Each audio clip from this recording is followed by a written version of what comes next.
మేము ఇజ్రాయెల్ దేశంలో ఉన్నాము.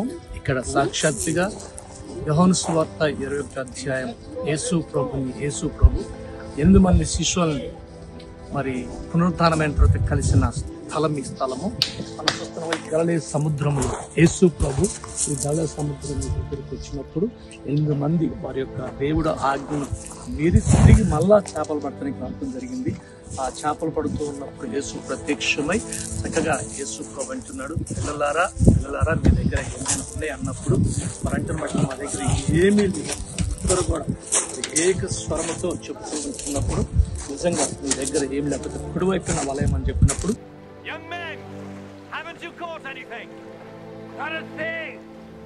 Throw your net out on the right side of the boat. 150 గొప్ప చేపలు పట్టే అయినా కూడా యేసు ప్రభు ఆ చేపలతో పని లేకుండా తన దగ్గర ఉన్న చేపలతోనే వారందరికీ మరి కాల్చి పెట్టినట్టుంది. ఇక్కడ ఈ రూమ్లో ఆ రాయి ఉన్నది, ఆ రాయి మీద ఆయన కాల్చి పెట్టినట్టు మనం చూస్తూ ఉంటున్నాం. మా రాయి కూడా చూసాం, అద్భుతంగా ఉంది. కానీ దేవుడు ఎంత ప్రేమ దూరమైన వారందరినీ తిరిగి దగ్గర తీస్తూ ఉంటున్నాం.